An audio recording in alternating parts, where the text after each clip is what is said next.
only and should not be considered as investment advice or a recommendation to buy shares in the company featured. Welcome to this Stock Box interview.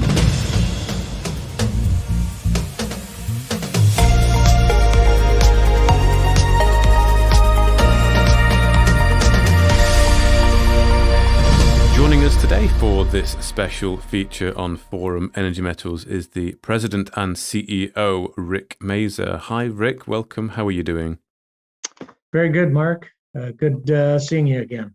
Yes, well, thank you very much for your time. So we're doing this special feature. We're going to do two special features because there are two main focuses for the company. First of all, uranium and energy metals. So if we'd start with uranium, first of all, I can see you have a presentation ready. It's a new presentation for this year. If you'd like to take us through some of the plans for the uranium side of the business for this year, over to you. We've certainly kicked off 2022 with some good commodity prices. Uranium's up to $45.75. Copper broke $4.50 again, and to me, looks like it's on its way to $5 for sure this year. Okay. Nickel had a 10-year high, breaking $10, and cobalt is a very robust $32. So, Mark, I see a really good year for commodity prices in 2022. What do you think's driving these prices? Well, right on my screen there, the green economy. This is, certainly uranium. We'll get into the presentation, but nuclear energy has to play a role. There's no question in my mind for a carbon-free future. And with the electrification of the world, we need these metals, copper, we need nickel, we need cobalt. Okay. So I'll briefly just go over who we are here at Forum Energy Metals. I mean, the first 10 years of my career, Mark, was as a uranium exploration geologist. And then I moved into gold exploration and base metal exploration until 2004, when I formed Forum as a uranium company. It was originally called Forum Uranium. And we spent from 2004 till about 2017, purely focused on uranium. And then we diversified into the energy metal space in 2017, seeing that green economy wave coming. So I was fortunate enough in 2007, Mark, to meet Ken Wheatley. Ken's a 40-year veteran of the Athabasca Basin uranium exploration. And he has 8 mineral deposit discoveries in the Athabasca Basin under his belt, 4 of which have become producing mines in the Athabasca Basin. So he's a very important member of the team, and we work well together. Boone Tan here, this gentleman discovered the very large 200 million pound Key Lake uranium deposit in 1976. And Boone's been a consultant to Forum since I started the company 2004. And he has a tremendous database of the Athabasca Basin in his, 50 years of studying the Athabasca Basin in Saskatchewan. Mm-hmm. So that's our team. And this year our focus certainly is going to be on advancing our uranium project. So I can walk you through that. Mm-hmm. Please do. And for good reason. I mean, as I mentioned, the future of nuclear energy is now. If we're going to have a carbon-free economy by 2050, nuclear has to fit into the mix. Only 10% of the world's electricity is powered by nuclear. 65% is still powered by coal, natural gas, and oil. So I think nuclear is definitely going to get a big share of that because unlike renewable resources like wind and solar, which give you power when there's wind and when there's sun, nuclear just keeps producing power. It's a base load energy as fossil fuels are. So we need that, and I think the future is very bright. And I mean, there's a list here that you can see of the expected developments and growth in nuclear energy over the next 20 years. Mm-hmm. Mm-hmm. Okay. So yeah, since 2004, when we started as a uranium company, we've got 9 projects here in the basin. They're all shallow deposits. They're very our focus, our business model all along was to look for near surface mineralization. The deeper you get into the basin, the more difficult it is for exploration, and of course the economics are much tougher.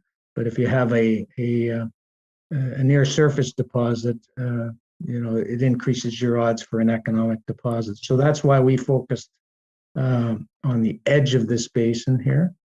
So the plans this year, and all of these projects since 2004 to 2016, I think, was the last time we drilled. They've all had a drill campaign, at least one, if not 2 drill campaigns. And it's very rare to make a discovery on one drill campaign. These are small deposits, and you have to vector in on these things. So they're all really good projects with great potential for discoveries. So this year, we're going to have drill programs at our Wollaston project nearby the Rabbit Lake and McLean Lake uranium process facilities. And we're going to have a drill program on our High Rock project nearby the Key Lake uranium processing facility. We'll also have a resistivity survey being done on our Fur Island projects. And then the rest of the portfolio here is available for partnering with third-party interests, with the exception of Maurice Bay, which hosts the 1.5 million pound uranium Maurice Bay uranium deposit. That one we're going to drill ourselves in 2023, and we'll be focusing, we'll be mobilizing into that later on this year. Mm-hmm. You certainly have a large footprint all around the basin here. Is that a strategic move? Yeah, no, absolutely. As I mentioned, we're looking for near surface deposits. Increases the odds of economics. It also, we're looking for basement hosted deposits just outside of the basin with no sandstone cover on it. The basement deposits here really became better understood once Millennium was discovered in the millennium, 2000. And then, of course, since then, we've had basement style deposit discoveries such as Triple R and the Arrow deposits here, which is our Wollaston target, which I'm going to speak about next. Mm-hmm. The Wollaston is 100% owned by Forum. Dimension very close to the Rabbit Lake and McLean Lake mills. Here's the property. Here's the Cameco's Rabbit Lake mill, which right now is on care and maintenance. Here's the Orano Denison McLean Lake mill. So we're within 30 kilometers of uranium process facility. And I should put on here the Athabasca sandstone cover comes in here. So we're just right at the margin of it. These deposits here, there's a number of deposits that have been mined and are currently being mined. Some of them were discovered by Ken Wheatley, our VPX, at the Sioux deposit trend and the Midwest Day deposit here. So Ken has a lot of experience in the northeast part of the Athabasca Basin here, understanding the structural framework, etc. So we had our eyes on this property for some time, and staked it in just after COVID broke open in March of 2020. So there's a 3,000 meter drill program planned this February on that project, and that's a month away type of thing. Mm-hmm, mm-hmm. So our second drill program will be on our High Rock project, which is just to the south of the Key Lake deposit, which I mentioned was discovered by our consultant Boone Tan, 200 million pound deposit. And Cameco has a mill here as well. So it's on trend.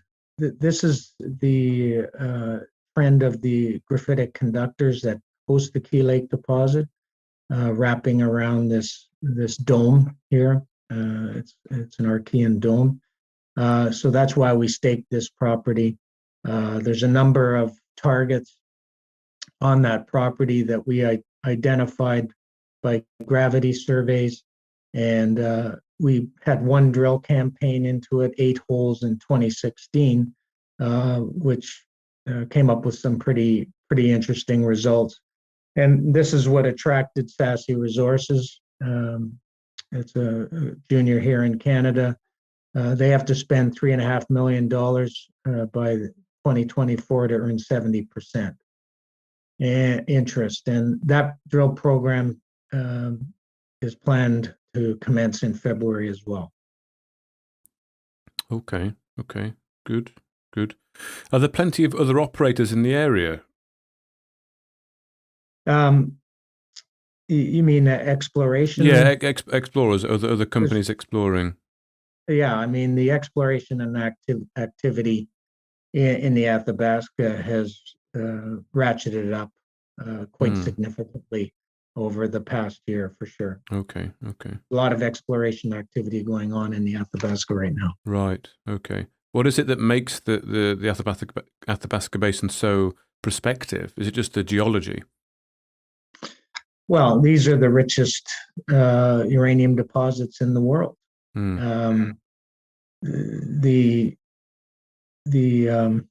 McArthur River deposit here is 20% uranium. That's like 400 pounds of uranium per ton. At $40, that's $1,600 a ton, or $16,000 a ton.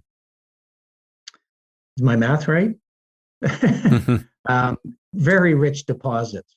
Okay, a 1% uranium deposit is 20 pounds of uranium. At $40 is $800 per ton. So imagine an open pit where you could mine something that's $800 value per ton when it only costs you $10 or $15 to mine it by open pit and mill it for $20. That's a hell of a margin, right? Yeah. So these are rich deposits, very, very rich, the richest deposits in the world. This part of Saskatchewan. So the third uranium project underway this year will be our Fur Island project, which was optioned to Orano Canada, the large French nuclear corporation, in 2018 or 2019, sorry. And they had 2 drill campaigns, one in 2020 and another one in 2021. I've spent $2.5 million to date on this Fur Island project. They have to spend $6 million to earn 70%. So the plan this year, the 2 drill campaigns that we had on the project, this is a cross section of the type of deposit we're looking for, suggested that the alteration and the potential for uranium is getting a lot stronger to the north of where we've been drilling. So we have to extend our resistivity survey over the area. That will be done in March of 2022 with the plan to drill again, get back drilling in 2023. Okay. Okay. So you've mentioned these rich deposits and the margins there, yeah, sounding extremely attractive. Is that the kind of thing, would you hope to see Forum in a similar position to some of these other deposits and companies operating them? Yeah, I mean, one of the reasons we're drilling at the Wollaston property here is its proximity to existing mills. It could be we're looking for a very shallow open pit style deposit, or perhaps if Orano and Denison commercialize their Sabre technology, perhaps that'd be something that we could also use on the Wollaston project as well. And we're explorationists. We're not miners. We would certainly look to give our shareholders value by moving these projects on to a mining company. Okay, so the idea would be to do the exploration, find a resource, and then move it on to a company that will then take it to mining. Yeah, and right here, all these deposits are owned by Orano and Denison. Okay. So the proximity to chemical. mills, is that quite important as well? Proximity to the mill? Oh, for sure. Any transportation adds cost to any mine development, but what's more important is geologically you can see there's a lot of deposits here. Yeah. So on the Wollaston and the High Rock project, then you've got the work programs. You said you've got drill programs planned for both of them. How have these drill programs been planned, and what are you targeting, and how quickly would you know if you're onto something? Okay, so on Wollaston, the permitting process is in place. We've engaged a drill contractor. We've hired geologists in-house we've had to add some human capital to the company. We've hired a great young geologist that will be managing this program, and we've been engaging with the local First Nations community, letting them know what the plans are, what the opportunities are for work, and the opportunities in the future if an economic deposit is discovered. So those are the kind of things that we're focused on for both of these projects. Same with High Rock. Drill contract has been signed. We've got a couple of geologists lined up to work on this project. We've had a good engagement with the local First Nations communities, and we've got the logistics underway to get this program going. We have to build a road from the highway, a winter haul road on the highway into the project area. So we've hired a First Nation partially owned construction company to do that for us. So that's underway. We're staying at a fishing camp in the area, which is being opened up for the winter. So there's a lot of things that need to get done, but the best time to drill in the Athabasca is in the winter because you can drag the drill on the frozen ground. And how long is the program planned for? A 3,000-meter drill program is in 12 to 15 holes. These are shallow deposits, right? Shallow holes, like 200 meters. They're not deep holes. So we can bang them off within 6 to 8 weeks. Okay. And just on Fur Island there, well, you've got that slide. The resistivity survey, that is that early stage exploration. So that is really going to help you see potentially what is beneath the surface to enable you to plan the drilling. Yeah, we've used resistivity and gravity surveys to target these two drill holes, these two drill campaigns that Areno completed this year. Although Forum was the operator, Ken Wheatley was on site drilling those holes. So we used resistivity and gravity to target those holes.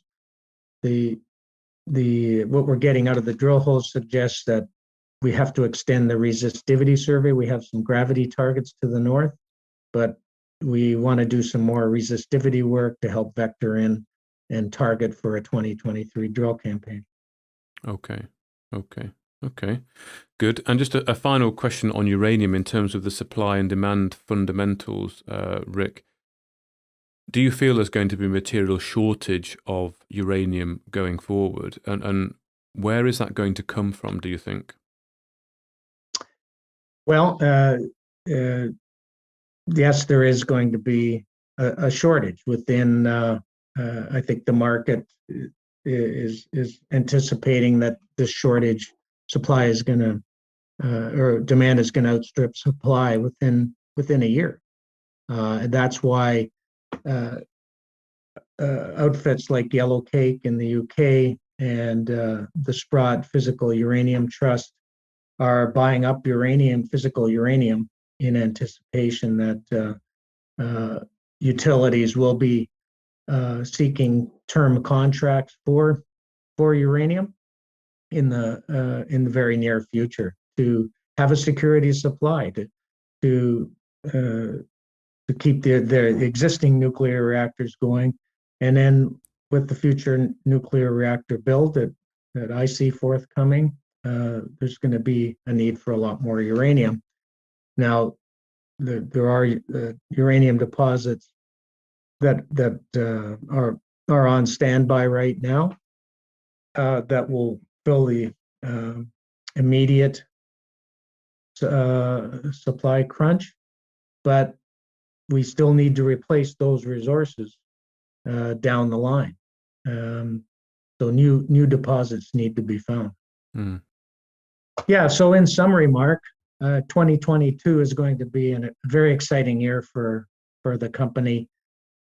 We'll be drilling our 100% owned Wollaston project within a month, and we'll also be drilling our 100% owned High Rock project, uranium project, within a month, with Sassy Resources as a funding partner for that particular project. So 2 drill campaigns underway over February and March, a resistivity survey to further follow up on the good work that we've done on our Fur Island uranium project, that will advance that to a drill campaign, hopefully in 2023, another drill campaign in 2023. So 2 drill campaigns now, a drill campaign funded by Areno in 2023 on Fur Island. And we're also very excited about our Northwest Athabasca joint venture project, which we plan to drill in 2023 as well. We'll be working on mobilizing a camp to the project area later on this year. There is a drill on the property. There is a 1.5 million pound uranium deposit on the property, and a myriad of targets that we want to drill again in 2023. So lots of drilling planned on the uranium front over the next 16 months. Okay, that's good to see. So you're starting the year off there with some actual drilling in the ground, some exploration, and of course, I can see there the energy metals side of the business that coming in a little bit later. But we'll cover that in part 2 of our special feature, where we look at the energy metals side of Forum Energy Metals. So thank you very much, Rick Mazur, the CEO and President of Forum Energy Metals, for your time today on the uranium projects. Terrific, Mark. Thanks. I look forward to speaking to you again about our energy metals projects. There's a lot of value within Forum that for our shareholders on those projects as well. So we'll talk then. If you enjoyed this interview, then give us a thumbs up, a like, or a retweet. Subscribe to us on YouTube or follow us on Twitter and hit that notification bell to be the first to know when we release new content. There's loads of great content on our website too, across all our programs at stopboxmedia.com. Thank you for watching.